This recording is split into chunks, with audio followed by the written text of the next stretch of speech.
잘 먹고 잘 사는데 그냥 멀리서 지켜봐 주시기만 하면 안 되는 거예요? 그래? 알았어. 네 자식 노릇 다 한 거 내가 다 알겠다고.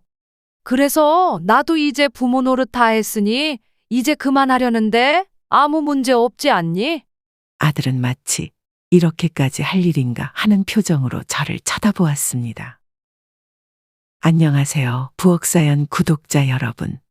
저는 올해로 칠순을 맞이한 임덕신이라고 합니다. 외동아들의 엄마이죠.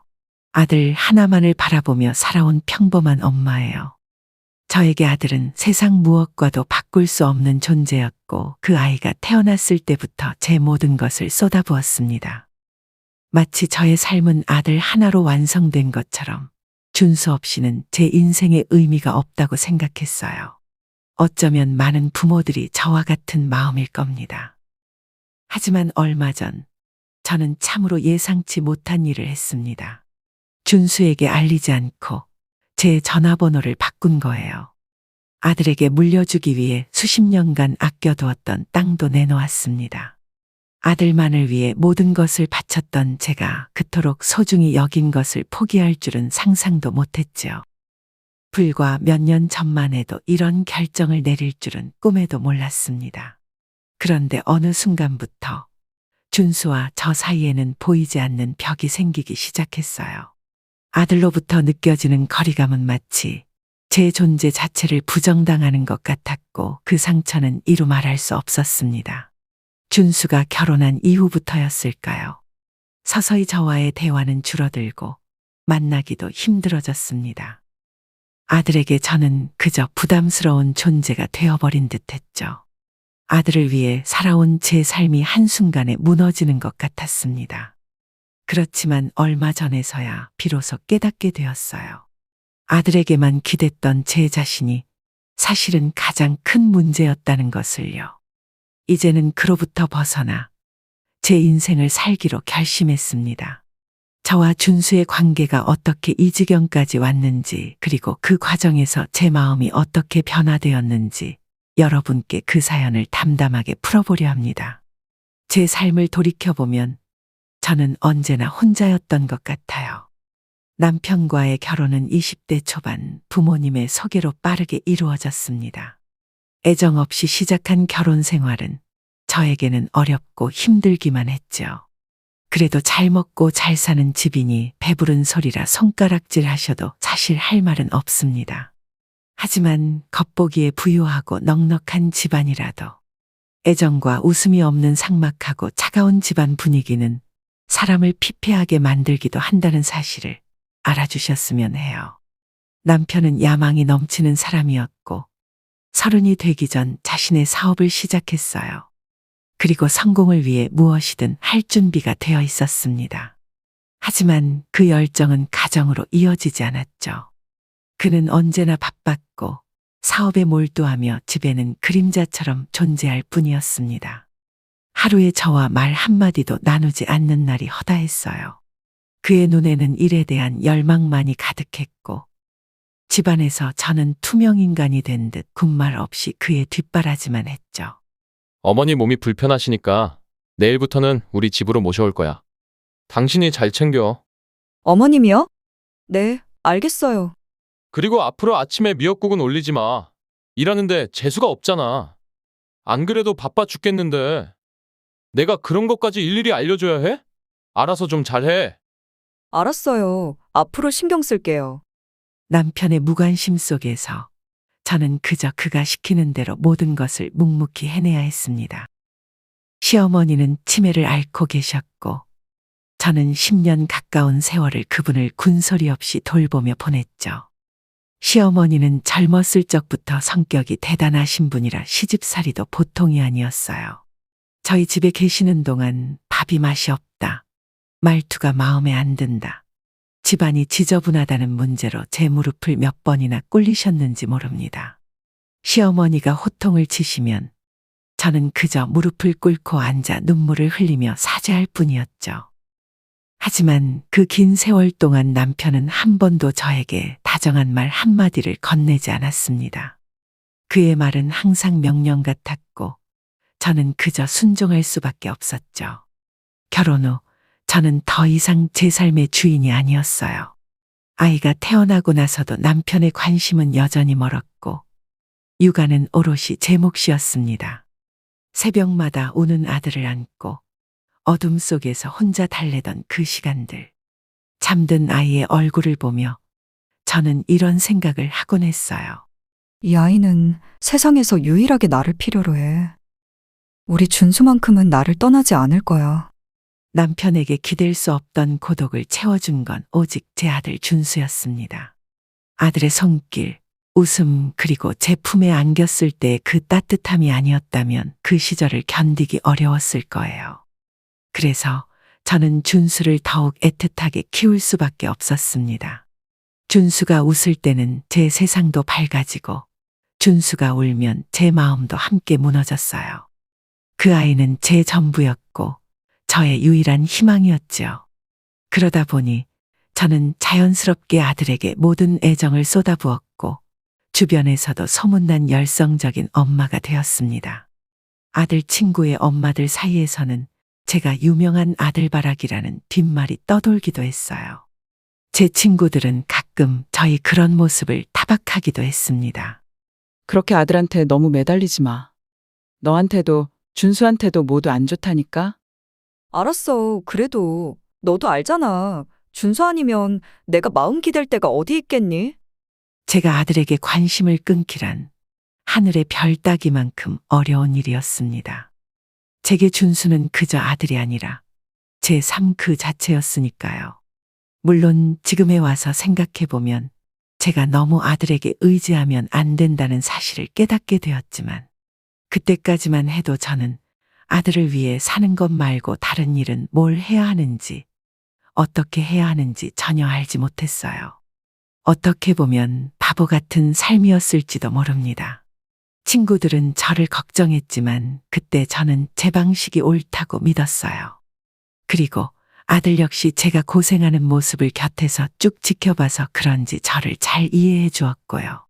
사춘기에도 큰 소리 한 번 내지 않으며 무난하게 지나갔으니 얼마나 순하고 다정한 아이였겠어요. 그렇게 아들은 저의 모든 기대에 부응하며 자라주었고 공부도 잘해서 줄곧 학교에서 상위권을 유지하더니 결국 좋은 대학에 들어갔습니다. 그 아이가 대학에 합격했을 때 저는 눈물이 핑 돌았어요. 제게 그 순간은 마치 세상이 저를 인정해 주는 것 같았거든요. 남편에게 투명인간 취급을 받으며 시어머니를 보시고 시댁 행사를 도맡아 하면서 온갖 고생을 다하고 살았지만 그래도 다정하고 든든한 아들이 있어서 제 인생은 고달파도 고달픈 줄 모르고 행복하게 살 수 있었습니다. 그런데 아들이 대학을 졸업하기 전 제게 평생 무심했고 차가웠던 남편이 심근경색으로 세상을 떠났습니다. 55의 젊은 나이였지만 젊었을 때부터 사업을 한다고 매일같이 무리를 하던 사람이었으니 큰 병에 걸려도 이상하지 않았죠. 남편이 떠나던 날 저는 눈물조차 나지 않을 줄 알았어요. 평생 저를 그림자 취급하며 무관심하고 차가웠던 사람. 그 사람의 죽음에 제가 무슨 감정을 느낄 수 있을까 싶었거든요. 하지만 장례식장에서 저는 목 놓아 울었습니다. 제 목에서 그렇게 큰 곡소리가 터져 나올 줄은 몰랐어요. 아무리 저에게 무심한 사람이었다 해도 평생을 살을 맞대고 살아온 남편이었기에 그 감정은 어쩔 수 없이 나오더라고요. 아무리 마음이 멀어진 관계라 해도 함께한 세월의 무게는 쉽게 지워지지 않는다는 것을 그날 저는 깨달았습니다. 남편이 세상을 떠난 후 저는 본격적으로 혼자 살기 시작했고 그때 제게 남은 것은 오직 준수뿐이었어요. 저는 더욱 아들에게 의지하게 되었습니다. 준수는 대학을 졸업한 후에도 저를 살뜰히 챙겨주었어요. 엄마, 오늘은 뭐 하셨어요? 별일 없으시죠? 나는 잘 지내지. 직장 생활은 할만하고? 뭐, 많이 바쁘죠. 요즘 날씨가 갑자기 추워지던데 옷 따뜻하게 입고 다니세요. 그렇게 바쁜 와중에도 저에게 꼬박꼬박 안부를 묻는 그 목소리가 얼마나 고마웠는지 몰라요. 아들 하나는 정말 잘 키웠다고 생각했고 준수는 저희 자부심으로 항상 그 자리에 있어 줄 거라고 믿었죠. 하지만 시간은 흐르고 모든 것은 변하기 마련이었습니다. 대학교 졸업 후 변리사로 바쁘게 일하던 아들은 몇 년 후 공무원으로 일하는 며느리를 만나 결혼을 하였고 서울에 있는 아담한 아파트에 신혼집을 꾸렸어요. 결혼식 날 저는 웃으면서 그 아이를 축복해 주었지만 마음 한구석에서는 허탈함과 서운함이 밀려왔습니다. 그래도 준수의 행복이 제게는 가장 중요하다며 스스로를 다독였어요. 간혹 아들이 가정을 꾸리면 많이 달라진다는 이야기를 듣긴 했지만 우리 아들은 그렇지 않을 거라고. 그때는 그렇게 굳게 믿고 있었거든요. 하지만 제 예상은 보기 좋게 빗나가고 말았습니다. 아들은 결혼 후 몇 년 동안은 명절마다 집에 들렀고 저와 함께 시간을 보내주었지만 시간이 흐르면서 점점 발길이 뜸해지기 시작했죠. 처음에는 일이 바빠서 그렇겠거니 했습니다. 하지만 어느 순간부터는 명절에도 오지 않더니 이제는 1년에 한 번 얼굴을 보는 것조차 어려워졌어요. 10년이라는 세월 동안 아들이 서서히 저에게서 멀어지는 모습을 지켜보는 것은 참으로 견디기 힘든 일이었습니다. 그럼에도 불구하고 저는 마음속으로 여전히 작은 희망을 품고 있었죠. 언젠가는 다시 아들이 예전처럼 다정하게 찾아오리라는 참 어리석고 부끄러운 기대 말이에요. 어느 날 저는 명절을 앞두고 아들과 오랜만에 통화를 했습니다. 준수야, 이번 명절에는 집에 올 거니? 명절에요? 아, 저희 이번에 가족끼리 일본 여행 가려고요. 전에 말씀드렸잖아요. 명절마다 양가 부모님 댁 다니는 문제로 집사람이랑 자꾸 다투게 되니까 이제는 우리 가족끼리만 시간을 보내기로 했어요. 엄마도 제가 잘 사는 게 제일 중요하잖아요. 그러니까 좀 이해해 주세요. 나는 가족이 아니란 말인가. 아들의 말은 들을 때마다 제 가슴을 핥히었습니다. 이미 얼마 전에 아들은 명절에 오지 않겠다고 선언한 상태였어요. 처음 그 말을 들었을 땐 실망을 넘어 충격으로 다가왔습니다. 도저히 아들의 선언이 믿기지 않아 다시 그 말을 확인하려고 전화를 건 제 자신이 참 한심해 보였죠. 저는 시집살이를 호되게 당한 편이기 때문에 며느리에게 시집살이를 시키지 않겠다는 다짐을 수도 없이 했습니다. 그래서 아들이 결혼한 후에도 며느리에게 전화 한 번 한 적 없고 아들네 집으로 찾아간 적도 없었어요. 그런 제가 명절을 손꼽아 기다린 이유는 단 하나였어요. 그저 잘 살고 있는 자식들 얼굴이라도 보면 좋겠다는 작은 바람 때문이었죠. 하지만 그마저도 이제 물거품이 되어버린 듯 했습니다. 너희가 명절에 여행을 가면 내가 너를 언제 보니? 나중에 시간 날 때 한번 찾아뵐게요. 아들은 늘 이렇게 말했지만 지난 수년 동안 시간을 내서 찾아온 적은 한 번도 없었습니다. 제 마음은 점점 무너져 내렸어요. 엄마가 지훈애미 고생시킬까봐 그래. 일 하나도 안 해도 된다니까. 그냥 와서 밥 한 끼만 먹고 가도 좋잖아. 그러면 또 처갓집에 가야 하잖아요. 양쪽 신경 쓰는 거 피곤해요. 요즘 얘들 엄마도 직장 다니랴 아이들 돌보랴 고생이 많아요. 게다가 첫째 지훈이가 이제 중학생이라 얼마나 신경 쓸 게 많겠어요. 각자 사생활이라는 게 있으니까 엄마가 좀 이해해 주세요. 아들의 말에 저는 더 이상 아무 말도 할 수 없었습니다.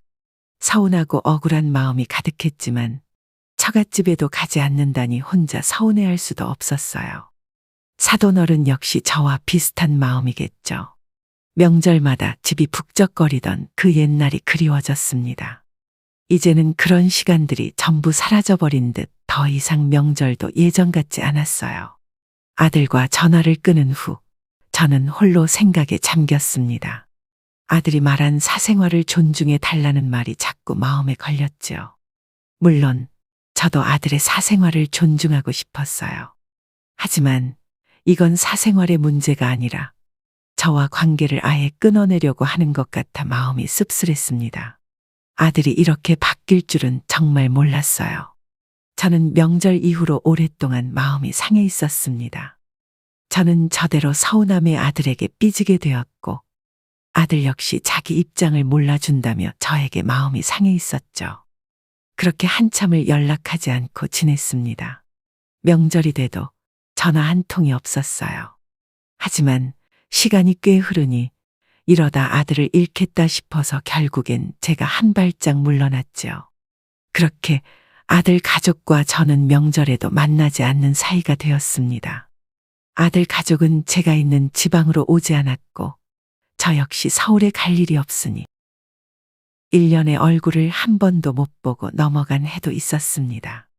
아들의 집은 결혼 후 처음으로 구했던 신혼집에 한 번 가봤던 것 말고는 그 이후에 이사간 집들은 구경도 못 해봤어요. 아들도 며느리도 어느 순간부터 사생활 이야기를 자꾸 저에게 하며 간섭받는 것을 싫어했습니다. 그러다 보니 필요할 때만 연락하고 보게 되었어요. 그러던 어느 날이었습니다. 서울에 사는 큰오빠가 간 이식 수술을 앞두고 있다는 소식을 들었어요. 가족이라고는 아들 준수와 큰오빠만 남아 있었는데 오빠 건강이 위독하다고 하니 가슴이 철렁 내려앉았죠. 비록 평소에 자주 연락을 주고 받았던 사이는 아니었지만 그래도 어려운 순간마다 제게 힘이 되어주던 사람이었습니다. 저는 수술 소식을 듣고 병문안을 가야겠다고 마음을 먹었어요. 마침 오빠가 입원한 병원이 준수네 집과 가깝다는 이야기를 들었을 때 자연스럽게 아들과 손주들을 보고 싶다는 생각도 들었어요. 큰 손주는 벌써 중학생이 되었고 작은 손녀는 한창 초등학교에 다니고 있었는데 두 아이가 얼마나 훌쩍 컸을까 궁금했거든요. 마지막으로 본 게 벌써 3년 전이었으니 지금쯤은 많이 변했을 겁니다.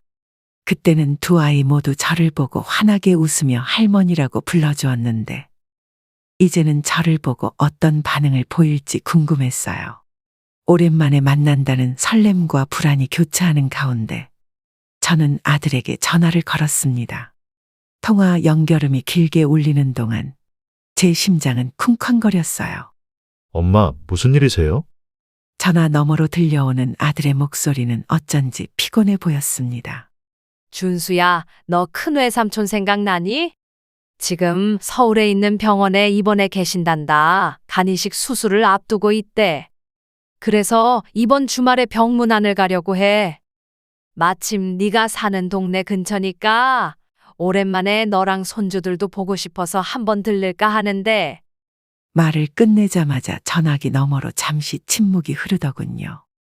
그 짧은 순간이 너무 길게 느껴졌습니다. 아들은 작게 한숨을 쉬더니 조심스럽게 말을 꺼냈어요. 이번 주말에요. 근데 주말에 애들은 학원에 가요. 그래서 오셔도 얼굴 보기는 힘드실 것 같은데. 순간 실망감이 밀려왔지만 꾹 참으며 애써 밝은 목소리로 대답했죠. 그래, 그럼 어쩔 수 없지. 그래도 너랑 지훈이 애미 얼굴은 보고 가면 좋잖아. 오랜만에 서울에 가는 거니까 얼굴도 못 보고 오면 서운할 것 같아서. 병문안 마치고 잠깐 들릴게. 집 주소 좀 알려줄 수 있겠니? 저는 아들이 흔쾌히 답해주길 바랐지만 잠시 침묵이 이어졌습니다. 아들은 한참을 머뭇거리더니 집사람이랑 상의해보고 다시 연락을 준다며 전화를 끊었어요. 그 후로도 5분간 초조하게 핸드폰을 쥐고 연락을 기다리니 아들에게서 문자가 도착했습니다. 짧게 적힌 메시지 속에는 그제야 주소를 알려주겠다는 말이 있었습니다. 핸드폰을 바라보는 제 마음은 복잡했어요. 집 주소 하나 받는 것도 이렇게 눈치를 봐야 하나 싶었거든요. 오랜만에 손주들을 보리라는 기대는 이미 접었지만 그래도 아들과 며느리를 볼 수 있다는 작은 위안이 남아 있었죠. 거의 2년 만에 보게 되는 아들을 생각하니 마음이 설레기까지 했습니다. 드디어 주말, 이른 아침에 저는 큰오빠가 입원해 있는 병원으로 향했습니다. 제가 전주에서 살고 있었기 때문에 버스로 이동하는 시간만 2시간 30분이 걸렸고 터미널로 오가는 시간까지 더하면 3시간이 훌쩍 넘는 시간이 걸렸어요. 칠순의 나이가 되니 장거리 이동하는 것도 쉽지가 않더군요. 병원에서 큰오빠의 손을 잡고 위로를 건넨 후 다시 병원을 나와 택시를 탔죠. 그리고 택시 기사에게 휴대폰을 내밀며 말했습니다. 휴대폰 화면에는 아들이 보내준 주소가 적혀 있었어요. 얼마나 걸리나요? 한 20분 정도 걸릴 것 같네요. 30분까지는 안 걸리고요. 그래요. 네, 알겠습니다. 병문안 후 아들네 집을 향하는 동안 저도 모르게 마음이 설레기 시작했습니다. 오랜만에 아들을 보게 되니 기분이 들떠 가는 길이 마치 꽃길 같더군요. 택시를 타고 아들이 적어준 아파트 입구에서 내려 주변을 둘러보았습니다. 정갈하고 깔끔한 아파트들이 끝도 없이 늘어서 있었죠. 저는 속으로 우리 아들이 정말 잘 살고 있구나 하고 생각했어요. 시계를 보니 오후 1시가 넘어가고 있었고 점심을 먹지 못한 저는 배가 고프기 시작했습니다. 준수야, 엄마 지금 아파트 입구에 도착했어. 어디로 가면 되니? 저는 아파트 외벽에 적혀 있는 숫자들을 둘러보며 물었습니다. 그런데 아들의 대답이 좀 당황스러웠어요. 잠깐만 거기서 기다리세요. 제가 지금 내려갈게요. 뭐하러 그래? 아파트 동이랑 호수만 알려주면 엄마가 찾아갈 수 있는데. 아니에요. 금방 내려가니까 잠깐만 기다리세요. 그러더니 전화가 뚝 끊기더군요. 집 앞인데 저를 데리러 나온다는 아들이 조금 당황스러웠습니다.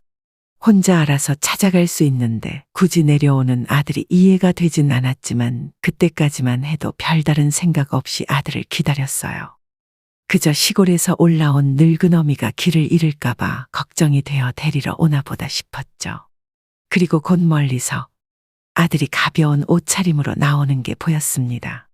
저는 밝게 웃으며 아들을 반겼어요. 아이고, 우리 아들 오랜만이다. 잘 지냈니? 네, 그동안 잘 지내셨어요? 점심은 드셨어요?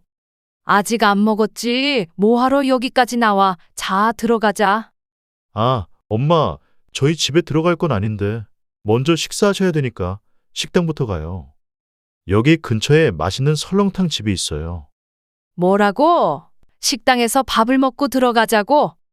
아들은 조금 곤란한 얼굴로 저를 이끌고 식당으로 향했습니다.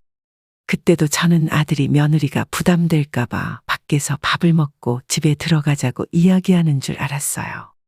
식당에 자리를 잡으며 저는 아들에게 물었습니다. 지훈이 애미는? 집사람은 오늘 몸이 좀 안 좋아서요. 병원에 갔어요. 병원에? 아이고, 어디 많이 아프니? 많이 아픈 건 아니에요. 걱정하지 마세요. 그래서 오늘은 저랑 얼굴 보고 밖에서 식사하신 후에 내려가시면 될 것 같아요. 아들의 말을 듣고 처음에는 제가 잘못 들은 줄 알았습니다.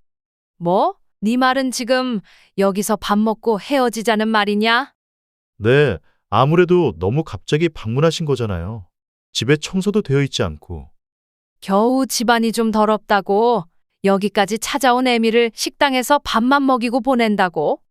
아들과 대화를 시작한 순간 아들이 주문한 설렁탕이 나오더군요. 뽀얀 국물에 김이 모락모락 나고 있었지만 저는 밥이 목으로 넘어가지 않았습니다. 아니, 꼭 그런 것만은 아니고요. 어서 드세요. 배고프시잖아요. 준수야, 엄마는 지금 이 상황이 너무 이상하다. 몇 시간 걸려서 찾아온 엄마를 집에도 안 들여보내고 식당에서 밥만 먹고 헤어지는 게 정상이니? 심지어 며느리는 같이 나와 보지도 않고? 오늘 정말 아픈 거 맞아? 엄마, 왜 그렇게 말씀하세요? 아들 얼굴만 보고 가면 됐지. 무슨 며느리 얼굴까지 보려고 해요. 아니, 지훈애미는 내 얼굴을 보면 몇 번이나 봤다고. 이 한 번을 안 나와 보니 내가 남이야. 아무리 그래도 그렇지 여기까지 찾아온 시어미한테. 엄마, 자꾸 왜 이러세요? 그렇게 행동하시니까 집사람이 더 불편해하는 거 아니에요. 내가 뭘 그렇게 행동해? 1년에 얼굴 한 번을 안 보고 연락도 안 했는데 뭘 얼마나 더 편하게 하라는 거야? 아예 내가 눈앞에서 안 보여야 편한 거니? 저는 설렁탕을 한 술도 뜨지 않은 채 목소리를 높였고 식당에 앉아 있는 다른 사람들은 저희 모자를 힐끔거리기 시작했죠. 부부싸움도 아닌 부모 자식 간의 싸움을 식당에서 하고 있으니 눈길을 끌 수밖에 없었죠. 왜 자꾸 집으로 가자고 하세요? 식당에서 밥 먹고 카페에서 차 한 잔 마시고 가는 게 훨씬 편하고 좋죠. 그냥 얼굴 보고 이야기 나누면 되는 거잖아요. 뭐하러 서로 불편하게 집으로 가요? 그리고 엄마는 아무렇지도 않겠지만 집사람은 아무래도 시어머니인데 편할 순 없죠. 불편하다고 안 보면 되는 게 가족이야? 집에 한 번도 초대하지 않는 게 가족이냐고. 아무리 결혼을 해서 가정을 꾸렸다고 해도 그렇지 어떻게 너를 키운 애미를 이렇게. 준수야, 가족이 아닌 남이라도 이렇게 대접하지는 않을 거다. 요즘 사람들은 다 이래요. 너무 서운하게 생각하지 마세요. 시대가 바뀌었잖아요. 하지만 저는 옛날 사람이고 부모의 마음은 그렇지 않았습니다. 평범하든 특별하든 자식이 어떻게 지내는지 궁금하고 집에서 느긋하게 차도 마시며 이야기를 나누고 싶은 것이 당연한 것 아니겠어요. 저는 억지로 설렁탕 국물을 떠 입안에 넣어 보았지만 아무런 맛도 느껴지지 않았어요. 그저 눈물을 삼키느라 목이 따끔따끔했을 뿐이죠. 이렇게 식당에서 밥 한 끼 하고 카페에서 차 마시면서 1시간 대화하고 헤어지면 되는 건가? 1시간이면 대화할 수 있을까? 아니면 30분이면 자리에서 일어나야 하는 것인가? 저는 점점 복잡한 감정에 휩싸였습니다. 스스로 이런 생각을 하게 되는 게 싫었고 아들에 대한 서운함도 커져만 갔어요. 이런저런 생각 끝에 저는 결국 숟가락을 탁 놓고 말았죠. 아들은 깜짝 놀라며 저를 쳐다봤습니다. 왜요? 입맛에 안 맞으세요? 도저히 이런 대접받으면서 여기 못 있겠다. 너라면 밥이 목으로 넘어가겠니? 엄마, 저도 벌써 결혼한 지 10년이 넘었잖아요. 이제 저희 가족의 생활을 존중해 주셔야죠. 아들의 말에 저는 순간 말문이 막혔습니다. 그래, 너네 생활은 존중해주라고 하면서 부모 마음은 존중하지 않는 거니? 난 그동안 네가 바쁠까봐, 며느리가 불편해할까봐 한번 찾아가고 싶었어도 꾹 참았어. 그런데 오늘 네 태도를 보니까 정말 후회가 된다. 왜 진작에 와보지 않았을까? 그랬으면 이런 일도 미리 겪었을 거고, 네가 이런 생각을 가진 줄 알았다면 내가 진작에 마음을 바꿔 먹었을 텐데, 그동안 김치를 보내달라, 된장을 보내달라고 했을 때 그렇게 정성껏 챙기지도 않았을 거야. 아들은 주위의 눈치를 보며 어머니의 말을 듣는 것이 피곤하다는 듯 얼굴을 감쌌습니다. 그리고 자신도 억울하다는 투로 말을 꺼내더군요. 이러실 줄 알았으면 솔직히 오늘 나오지 말 걸 그랬어요. 이렇게 감정 소모하는 것도 좀 힘드네요. 명절 때 제가 전화드리잖아요. 그냥 가끔 소식 들으시면 되죠. 오신다고 하셨을 때도 처음 오시는 거니까 이렇게라도 얼굴 보여드리려고 한 거였어요. 그런데 이렇게 언성을 높이시면 제가 괜히 이번 약속을 잡았다는 생각이 든다고요. 아들의 말에 저는 큰 충격을 받았습니다. 알았다. 무슨 말인지 잘 알겠어. 너희 사생활을 존중했어야 하는데 미안하구나. 나도 너희 가족인 줄 알았지 이렇게 남일 줄은 몰랐네. 알았다. 앞으로는 가끔 소식만 전하면서 그렇게 살자. 뭐 이전이랑 크게 다를 것도 없지.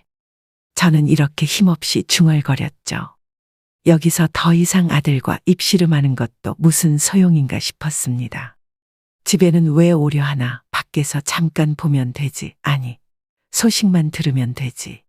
아들의 그 말들이 저희 뇌리에 깊게 박혔어요. 아들이 이렇게까지 말하는데 더 무슨 대화가 필요할까요? 아니, 왜 이렇게 집에는 들어가고 싶다고 하시는 거예요? 그럼 지금 집사람한테 전화할까요? 집에 들르신다고? 너 아까 지훈이 애미 병원 갔다며? 그건 아들은 말문이 막혔는지 입을 꾹 다물고 말았죠. 됐다. 필요 없다. 그렇게 싫은 티를 내는데 내가 굳이 갈 필요가 뭐가 있냐? 집 못 가봐서 환장한 애미도 아니고. 무슨 말을 그렇게 하세요? 그냥 나도 너를 이제 가족이 아니라고 그렇게 생각하고 살게. 도대체 내 상식으로는 이런 대접받으면서 네 엄마 노릇 못하겠다. 솔직히 저 정도면 자식 노릇 다 했잖아요. 좋은 직장 잡아서 잘 먹고 잘 사는데 그냥 멀리서 지켜봐 주시기만 하면 안 되는 거예요? 그래? 알았어. 네 자식 노릇 다 한 거 내가 다 알겠다고. 그래서 나도 이제 부모 노릇 다 했으니 이제 그만하려는데 아무 문제 없지 않니? 제가 그렇게 말을 마치며 자리에서 일어나자 아들은 마치 이렇게까지 할 일인가 하는 표정으로 저를 쳐다보았습니다. 요즘 아들은 옛날 엄마의 심정을 이해할 수 없는 것 같았죠. 제가 이렇게 충분히 이야기를 했는데도 말이에요. 저는 아들을 그대로 자리에 둔 채 식당 밖으로 나왔어요. 식탁 위에는 한술도 제대로 뜨지 못한 설렁탕이 차갑게 식어 있었습니다. 저는 큰 길로 나오자마자 지나가는 택시를 잡아탔어요. 시외버스 터미널로 가주세요. 택시에 탄 제 목소리가 물기에 젖어 흔들렸습니다. 올 때는 그렇게 설레며 행복했던 길이 돌아갈 때는 슬픈 눈물길이 되어버렸어요. 그렇게 다시 집으로 내려왔습니다. 아들은 그동안 전화를 두어 번 하더니 이내 멈춰버렸죠. 이러나 저러나 상관이 없는 것 같았습니다. 더 이상 실망감도 들지 않았습니다. 애초에 기대를 버렸으니 실망할 일도 없었죠. 그날 이후로 저는 휴대폰 번호도 바꿔버렸습니다. 그렇게 한 뒤에 아들의 번호도 며느리의 번호도 지워버렸습니다. 제 번호가 바뀐 걸 아들이 언제 알아차릴지 모르겠지만 어차피 이웃보다 더 못하게 살아온 사이였으니 상관없다는 생각이 들었어요. 이제 와서 제 인생을 쭉 돌아보니 참 바보같이도 살아왔다 싶습니다. 제가 도대체 무슨 죄를 지었다고 이렇게까지 납작 엎드려서 살아야 했나 싶기도 하고요. 한동안은 서러움과 울분이 넘치도록 쌓여 저는 오랫동안 방 한구석에 누워만 있었습니다. 그리고 몇 주 뒤 자리를 털고 일어나 서랍 깊숙한 곳에 묻어두었던 땅 등기 문서를 꺼냈죠.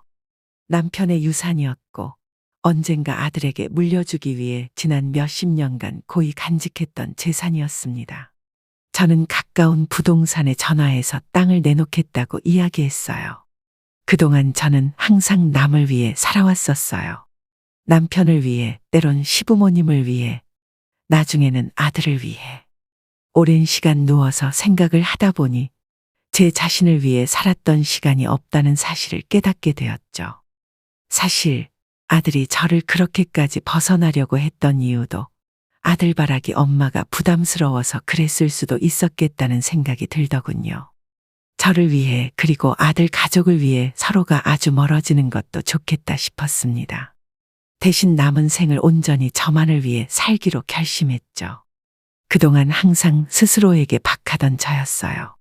남편이나 아들에게는 언제나 가장 좋은 옷을 사줬지만 정작 제 스스로 좋은 옷을 사입은 적은 없었죠.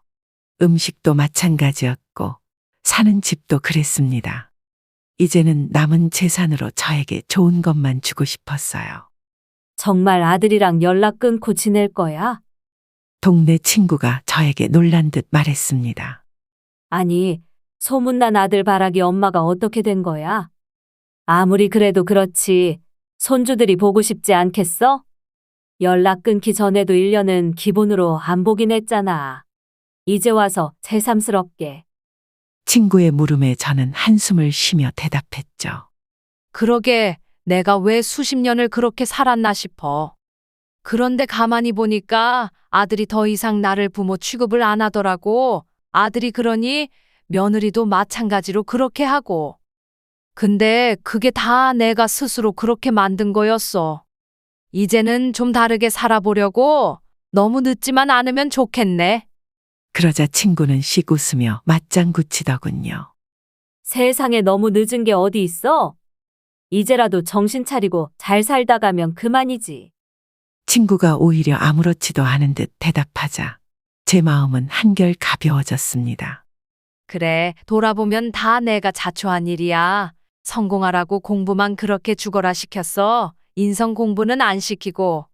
내 잘못이지. 이제 아들한테 목매지 않을 거야. 그동안 나 죽으면 한 푼이라도 남겨주고 싶어서 아등바등 살았는데 이제 나 혼자밖에 없으니까 편안하게 살려고.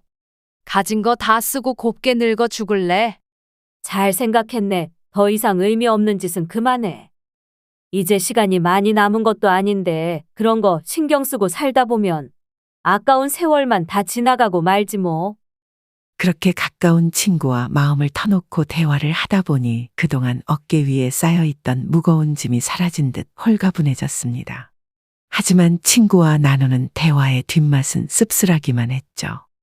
그동안에는 자식들 이야기가 주된 수다의 내용이었지만 앞으로는 그 내용이 많이 달라질 것 같았습니다. 그리고 몇 개월 후 어떻게 알았는지 바뀐 휴대폰 번호로 아들에게서 연락이 오더군요. 저는 아들의 전화를 받지 않았습니다. 그러다 조금 있으니 메시지가 도착했어요. 그 메시지에는 여전히 저에게 이것 해달라 저것 해달라 하는 아쉬운 소리가 잔뜩 있었죠. 저는 따로 답변을 하지는 않았습니다. 이제 더 이상 아들에게 매달리는 시간은 지긋지긋했어요. 아들을 완전히 놓고 살았던 지난 몇 개월이 무척 편안했기 때문에 앞으로도 아들 연락은 최대한 받지 않을 예정입니다. 아들에게 말했던 대로 저의 부모 노릇 역시 끝났으니까요. 제 사연은 여기까지입니다. 혼자인 시간이 많이 적적하기도 하지만 아들로부터 눈을 돌리니 다른 이웃들이 더 눈에 들어오더라고요. 완전히 아들을 잊었다고 말할 수는 없어도 늦게나마 홀로 서는 연습을 시작할 수 있어 다행이라고 생각합니다. 오늘 저희 이야기가 저와 비슷한 경험을 하신 다른 분들에게 작은 도움이 되었으면 좋겠네요. 그럼 지금까지 들어주셔서 감사합니다. 오늘도 평안한 하루 보내세요. 오늘 사연 어떻게 들으셨나요? 이번 이야기가 구독자분들에게 따뜻한 위로가 되었으면 좋겠습니다. 이번 사연을 듣고 느끼신 점이 있다면 댓글로 허심탄회하게 의견을 나눠주세요. 부엌사연은 여러분의 구독과 좋아요 그리고 댓글로 유지됩니다. 앞으로 더 좋은 사연으로 찾아뵐 수 있도록 많은 도움을 부탁드려요. 감사합니다.